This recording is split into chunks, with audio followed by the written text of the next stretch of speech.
My mom would be at all my sporting events. Let's say I was playing football, okay?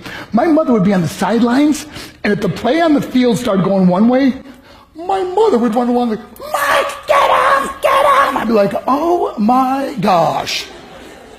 I'd get in the huddle with the other guys. They go, Mark, is that your mother? I go, no, I never saw her before in my life. See, the greatest gift my mother ever gave me, she believed in me.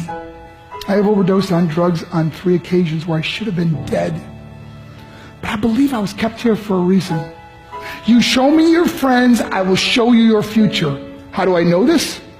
I hung out with losers, and I became the biggest loser of them all because I gave up everything I dreamt about as a little boy because of who I chose to surround myself with. My friends would drive me home at 2, 3, 4 in the morning. We'd be drunk and high, laughing in the car. We'd pull up in front of my house in New York. They go, Mark, the light's on. I go, oh man, my mother's up. See, my mom wouldn't go to bed until she knew her son was still alive. I'd walk in, she'd say, hi Mark, how was your night? I go, it was good, Mom, I'm just gonna go to bed. She goes, can I talk to you for a minute? I go, Mom, I'm tired, I'm just gonna go to bed. She goes, Mark, I haven't seen you all day and all night. Can I please talk to you? I said, man, just leave me alone. You bug me. I slammed my bedroom door on the one person who believed in me. I was on a worldwide tour and we were wrestling overseas in Japan. After my wrestling match, I went upstairs in my hotel room and I fell asleep. There was a knock at my door at 3 o'clock in the morning.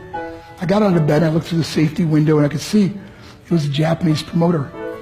So I opened the door and he said, Mark, you need to call home. There's been an emergency. I went and got on the hotel room phone. I called back to the United States and said, hey, what's going on? They said, Mark, I don't know how to tell you this. I said, just tell me what happened. All of a sudden they started crying. They go, Mark, I can't tell you. I said, just say it. They said, Mark, your mother died. I just threw the phone down. I ran out of my hotel room. I took the elevator to the lobby, and when the doors opened up, I just ran out into the street. I mean, there was no cars, there was no people. It was 3 o'clock in the morning. And I walked down the middle of a street in Hiroshima, Japan, and I remember looking up and just saying, Mom, I am so sorry. I flew home for her funeral, and I was so nervous to walk up to her casket, so I just stood way in the back. And I kept looking from a distance. I kept thinking to myself, Mom, please wake up. Please get up. And then I finally got the nerve to walk up to her. And as I got closer, I could see my mom for the first time. I mean, she was so beautiful.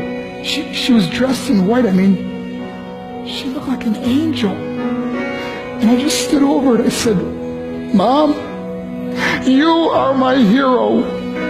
Everything I am, everything I hope to be was because of you. You loved me so much. You gave me a life. You're the only one that ever believed in me. How did I repay her? By getting drunk, by getting high, by getting stupid, by hanging out with losers? For what? All she ever wanted to do was talk to me.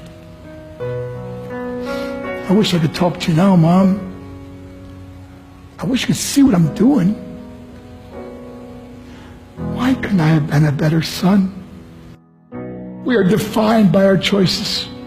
But if you surround yourself with people involved in drugs and alcohol and pills, it's a dead end. I'm not here to preach to you. I'm here to tell you I lived that life. It leads to broken hearts, broken relationships, broken dreams, and death. For what? To get high?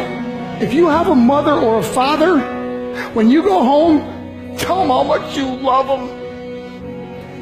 See, my whole life was about being rich and famous. I had to be a millionaire. I had to win the race. I had to win the race at the expense of my marriage, my family, my friends. For what?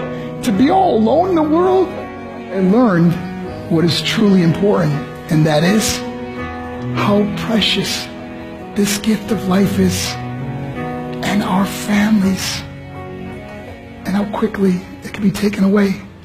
See, I no longer live in time. I live in moments. See, it's not what's in your pocket that matters.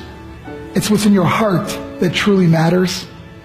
Love Love is just a word until somebody comes along and gives it meaning. You're